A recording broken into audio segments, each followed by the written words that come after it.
Good afternoon. Thanks for taking the rendezvous to join us in this 12 p.m. bilingual newscast on Equinox Television. We begin the first part as usual with Yojulembe Besai. Good afternoon. Bon après-midi à vous, Innocent Azé. Mesdames et messieurs, bon après-midi à toutes et à tous. Ouvrons ce journal par le mouvement d'humeur des ouvriers de la PHP dans le département du Mungo. Plusieurs centaines de ces employés manifestent depuis ce matin au siège de cette entreprise. Ils revendiquent le paiement de plusieurs mois de salaire ainsi qu'une amélioration de leurs conditions de travail. Ils ont barricadé l'entrée principale de l'entreprise pour exprimer leur colère.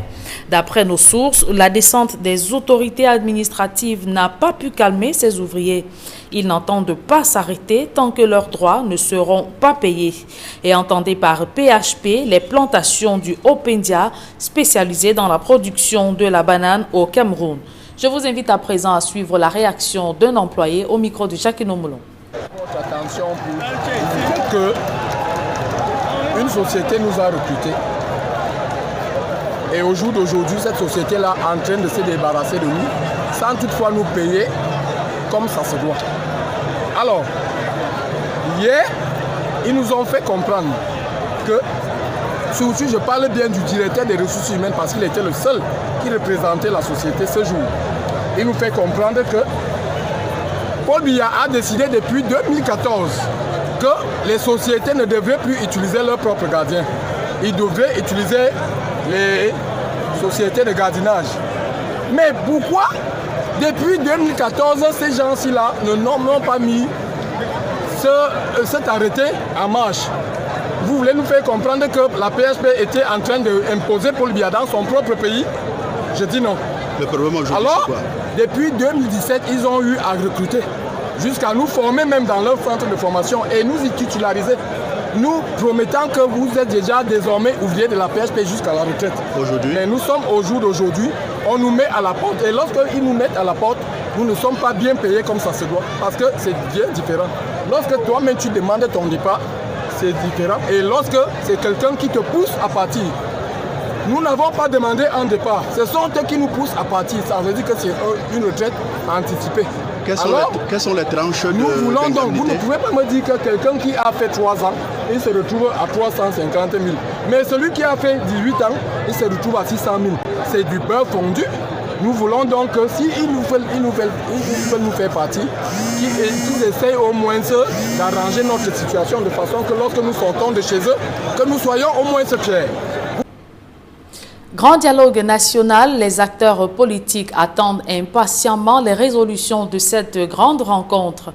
Ils se sont exprimés au cours de l'émission Droit de réponse dimanche dernier. Regard croisé de ces différents avis dans ce reportage de Séverin Tchouban et Flavien Valondongo. Les acteurs politiques de l'opposition, comme du parti au pouvoir, attendent désespérément l'implémentation des résolutions du Grand Dialogue national et surtout la mise en musique de l'annonce du statut spécial aux régions du nord-ouest et du sud-ouest secouées par la crise. Le séjour du chef de l'État à Paris, prenant part au forum sur la paix et la sécurité alors que le Cameroun en est une victime, étonne des acteurs politiques. Le président de la République gagnerait à savoir qu'on gouverne pour son peuple d'abord. D'abord pour son peuple. Il gagnerait à plus s'exprimer pour son peuple et non pas chaque fois à sauter dans un avion pour aller montrer une autre image de ce qu'il n'est pas du tout à l'intérieur du pays. Ça traduit un peu comment le Cameroun est donc gouverné. C'est l'improvisation, c'est le déni permanent. Donc je suis surpris que les Camerounais aient pu être surpris. Si le ministre de la Communication du Shadow Cabinet du Social-Démocratic Front qualifie de non-événement le séjour de Paul Biya à Paris, au PURS, l'on estime que parler des questions de sécurité à Paris, alors que le Cameroun est secoué, tout cela semble être une vue de l'esprit. Notre président aujourd'hui, après 3 ans de la guerre anglophone, n'a pas pris la parole de manière solennelle, que ce soit sur la place de Boya ou de Bamenda, pour dire aux personnes qui gouvernent, qui écoutaient, aujourd'hui, je suis venu vous voir pour que nous puissions établir sur un certain nombre de choses. Ça a été pour moi une balade, tout simplement, c'est-à-dire on a cherché à trouver un petit séjour privé au chef de l'État pour se balader. Le militant du parti au pouvoir, invité de droit de réponse sur Equinox Télévision, semble surpris par des réactions de l'opposition, Quant à la participation du président Paul Biya au Forum sur la paix et la sécurité à Paris. Je suis surpris de voir ici des hommes politiques, des experts en lecture politique sociale, analyser la présence d'un président de la République dans un sommet aussi important par des faits divers, de la basse, des gens qui chantent devant un hôtel, du fait que le président avait des soucis pour s'exprimer et on veut donner au président de la République un cours. Comment est-ce qu'on doit se comporter pendant une causerie dans un sommet, 37 ans de pouvoir. Je laisse les autres années de haute gestion de l'État. Je suis surpris qu'on me dise ici qu'on aurait aimé que le président de la République parlât du nozo avant de parler du sud. Non. Que sont devenues les résolutions du grand dialogue national? Alors que les déplacés peinent à retourner dans leur village, les villes mortes se poursuivent, les tueries sont enregistrées également. L'avocat et analyste politique s'indigne du rôle joué par le président Biya au sommet de Paris. Le président de la République nous a démontré en mondial de vision qu'il ne connaît pas l'histoire du Cameroun. Il a avoué publiquement en mondial de vision qu'il essaye d'assimiler les anglophones depuis. Nous avions eu l'opportunité de les intégrer. Ce qu'il a dit, de les intégrer complètement. Ça n'a pas marché. Alors, cela m'amène à dire que vraiment, il sait très bien que depuis 1961, ça ne s'est pas bien passé et que les anglophones veulent affirmer leur indépendance en se joignant à la République du Cameroun. Alors, monsieur le président, la guerre qui continue au nord et au sud-est, c'est pourquoi. Avec le double scrutin à venir et la création de la commission de sensibilisation des masses sur la reprise de la vie dans les régions anglophones, il sera difficile de mener à bien cet exercice. Comment cette mission ira sur le terrain? Ils vont rencontrer qui? Ils vont rencontrer personne. Tout ce qu'on a trouvé à Yaoundé, c'était quoi? Il faut convoquer le corps électoral. Vous allez rencontrer qui? Et les Cambas vont rencontrer qui? Tous vivent hors du nord-ouest et du sud-ouest. En somme, la classe politique et les populations attendent avec la patience des premiers chrétiens l'implémentation des résolutions du grand dialogue national pour un éventuel retour à la paix au Cameroun. Et plus d'un mois après la tenue du grand dialogue national, les régions du nord-ouest et du sud-ouest attendent toujours l'implémentation des recommandations de cette palabre nationale.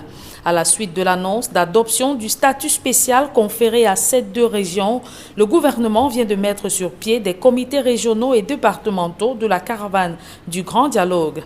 En installant les équipes du Nord-Ouest, le gouverneur Adolphe Lélé-Lafrique leur a recommandé d'aller sensibiliser les populations sur les bienfaits et avantages du statut spécial pour les régions. Cependant, ces messagers de la paix demandent au gouvernement de poser des actes concrets accompagnant les beaux discours. À présent, je vous propose d'écouter le cardinal Christian Toumi et l'évêque de Manfé, Monseigneur Nkia Andrew, au micro d'Equinox Télévision. Le Cameroun reste l'un.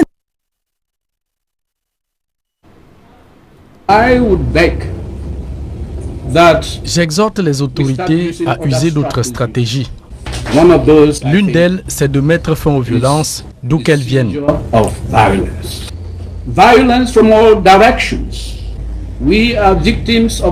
Nous voici les victimes de ces violences. Le gouvernement a fort à faire en montrant en premier l'exemple de paix à ces jeunes belligérants. Le gouvernement doit traduire ses paroles en actes sur le terrain. Quand nous prêchons la paix sans des pièces à conviction que la situation évolue, les populations nous répondent que c'est du déjà entendu.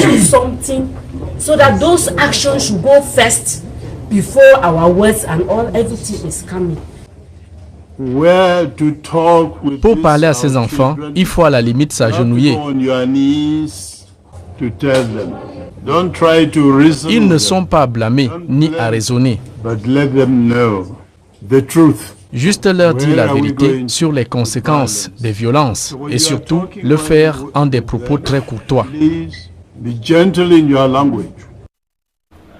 À présent, des publi-reportages dans ce journal. Jean de Macoun s'engage dans la valorisation de l'énergie solaire en milieu rural.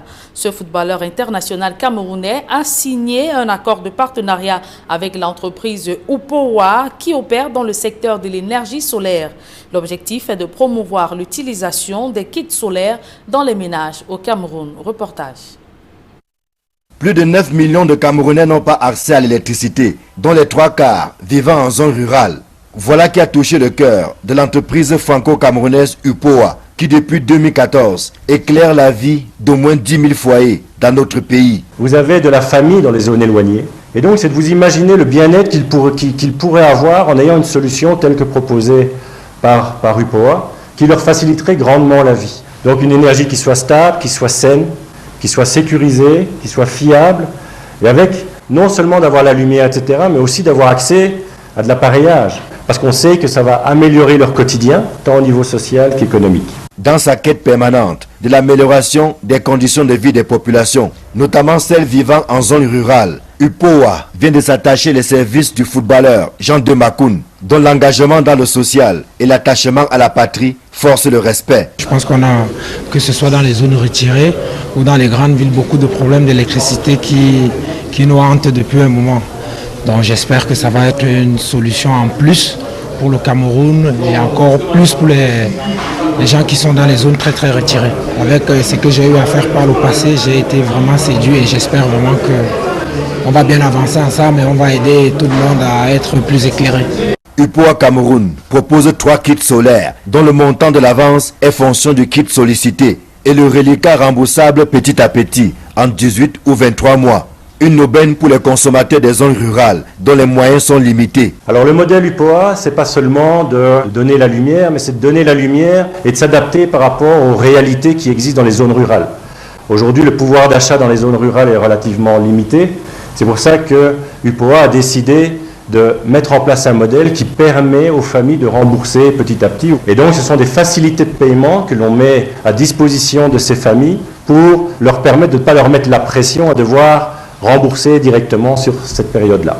Grâce au kit solaire UPOA, les populations vivant en zone rurale voient la vie en rose au regard de l'impact positif des services proposés. Sur le terrain, on a prévu d'aller avec ce qu'on appelle des caravanes, donc avec pas mal de personnel, avec Jean de Makoun aussi, d'aller de maison en maison, aller dans les marchés, aller rencontrer les populations et les amener justement à pouvoir avoir accès à cette énergie.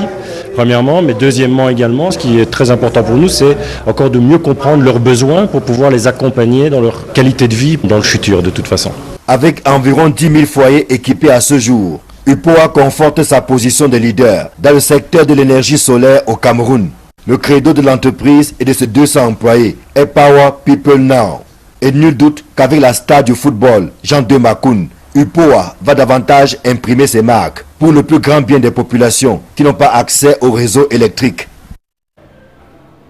Vous êtes passionné par le dessin architectural, une seule adresse, Merco Training. Dans le reportage qui va suivre, vous verrez des jeunes de tous bords présenter leur savoir-faire.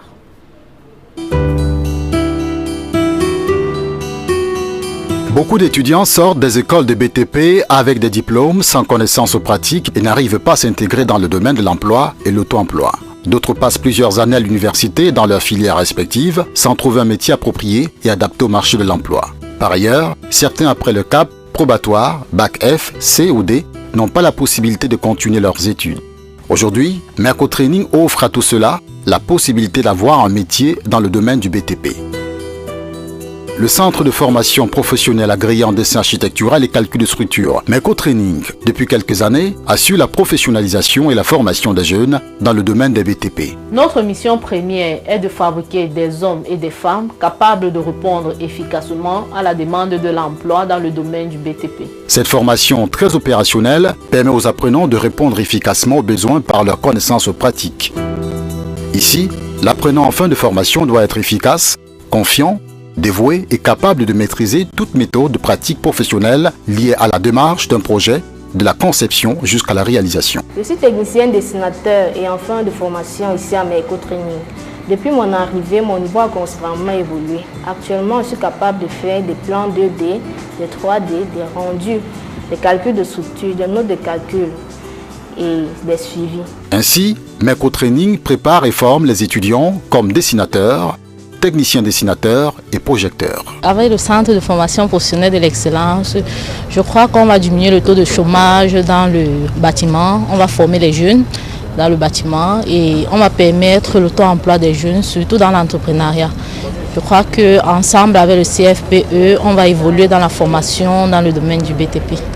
Donc mes co-trainings avec le CFPE dans le domaine du BTP ne feront plus qu'un. Avoir au moins un cap au probatoire pour les dessinateurs, au moins un bac pour les techniciens dessinateurs et un bac plus en génie civil pour les projecteurs. Plusieurs jeunes déjà engagés à Merco Training sortent avec des connaissances aux pratiques très avancées. Comme vous pouvez bel et bien le constater, c'est l'une des apprenantes de Merco Training. Nous sommes vraiment satisfaits du rendement car vous-même pouvez apercevoir l'alignement des murs. Inscrivez-vous à Merco Training et devenez professionnel dans la mise en œuvre d'un projet neuf afin d'intégrer facilement le marché de l'emploi dans le domaine des BTP ici et ailleurs. Cet encadrement se manifeste par le suivi d'une équipe pédagogique entièrement composée de professionnels en la matière avec des programmes d'enseignement innovants axés sur des projets des technologies nouvelles. Nous formons chaque étudiant de manière à ce qu'il soit capable à la fin de sa formation de prendre un projet neuf ou des rénovations et de le suivre jusqu'à sa fin. C'est-à-dire élaborer les plans architecturaux, les calculs de structure, les devis prévisionnels, les plannings et de manager l'exécution au chantier. Merco Training forme des apprenants à la pratique professionnelle dans les domaines des BTP avec la possibilité d'emploi direct. Nous avons étendu notre action en créant une société de BTP nommée Mercosa qui emploie déjà plusieurs jeunes issus de nos formations. En fin de formation, une attestation et un certificat de qualification professionnelle est délivré aux apprenants. Merco Training est situé à Douala Bonamoussadi, derrière le restaurant Chop et Yamo. Contact 655 31 02 70. Merco Training. Formez-vous pour être utile. La deuxième partie de ce journal est en langue anglaise avec vous, Innocent Azé. Good day once again. Good day once more, Julien, and to our viewers. Good day. Thanks for staying with us. Members of the major national dialogue caravans have received the command baton in the northwest region of Cameroon. This was during launch of their activities at the Minepat Hall in Bamenda, as reported by Mo Stella. Lives in thousands have been lost to the conflict which began as a street protest. The nation is bleeding in her two English-speaking regions, reason why a major national dialogue was convened by Head of State Paul Biya to address the issues threatening living together in the country. Today, teams are being dispatched to the divisions and villages of the Northwest region at a time when those who dare go to their villages do so by sneaking in and out or under protection by elements of the defense forces. Seated here at the Minepat Hall in Bamenda, delegates of the Northwest putting suggestions together in order to win the population's confidence while on the field. I would beg that we start using other strategies. One of those, I think, is the seizure of violence. Violence from all directions. We are victims of violence from both directions. The government has a tough job here. To be the first to show the olive branch of to these belligerent young people who are there. To show the olive branch and to act consistently to the olive branch. Government action should go first, not on paper but on practicals. Government actions should go ahead, so that when I go down preaching peace, I should begin to point. You see, what you people have done have started working. Look at what they are doing. I should be pointing. I should not go again empty-handed. Or we know just paperwork or only voice. Hey, please let us do like that, because they say no. That's how you people have been saying it. Nobody is waiting for that now. Let the government is us. Let us do something so that those actions should go first before our words and everything is coming. Despite the challenges, His Eminence Cardinal Christian Tumi calls on the delegates to be resilient. At a point where to talk with our children, you have to go on your knees to tell them Don't try to reason with them. Don't blame them. But let them know the truth. Where are we going to with violence? So when you are talking with them, please be gentle in your language. During the launch of the major national dialogue caravan in Bamenda, Governor Adolphe Lafrique calls on all to put hands on deck towards a return to normalcy in the region. Though members of the sensitization caravans have as mission to get into the interior of the 7 divisions of the northwest regions of Cameroon, their field impact is yet to be felt by most localities, and some villages like Tabukeng in Kambe subdivision, Dongamantung division of the northwest region of the country received a message contained in the following reports compiled by Fomi Armstrong Sander. The naming and commissioning of members of the regional and divisional caravan to sensitize and keep the dynamism of the major national dialogue among the people of the conflict-hit regions attracted diverse reactions from Cameroonians. While some Cameroonians questioned the mission of the delegates without the implementation of the resolutions of the major national dialogue, others say the local population will resist the delegates chosen by the Prime Minister of the Republic of Cameroon. However, some villages in the northwest region are already being touched by the sensitization caravan. In Tabiken village, Kambe Central subdivision of the Dongamantung division in the northwest region, the people are listening to one of the delegates who doubles as son of the soil, Ngala Gerard. In the Limbom dialect, he told the people of Tabinken to embrace the peaceful path to resolving the Anglophone crisis. He says armed separatists are responsible for atrocities committed in Tabinken and should be resisted by the people. Speaking further, the elite says separatist collaborators have been identified and will soon be fished out of the village, and the people should desist from sympathizing with those he called armed bandits. Members of the sensitization caravan were named with a mission into the suburbs of the 7 divisions in the northwest region of Cameroon, and their field impact is yet to be felt in other parts of the region. Rising Boko Haram hostilities and criminal offenses in northern Cameroon have united security officials in an urgent meeting to strategize on how to tackle these population-affected syndromes. Newly appointed brigade commanders in the far north region of Cameroon have been tasked to knock out Boko Haram fighters and bury their hostile activities. More in the following report.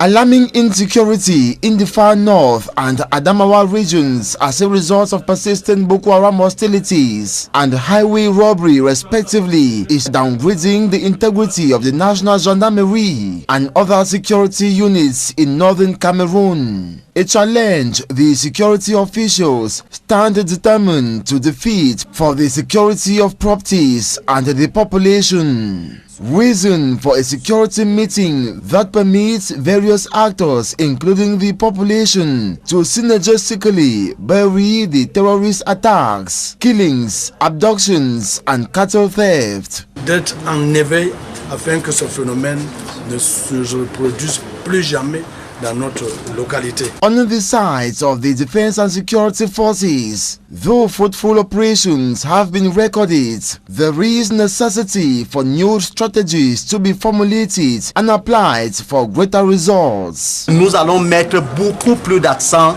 that more vigilance will be directed at the borders.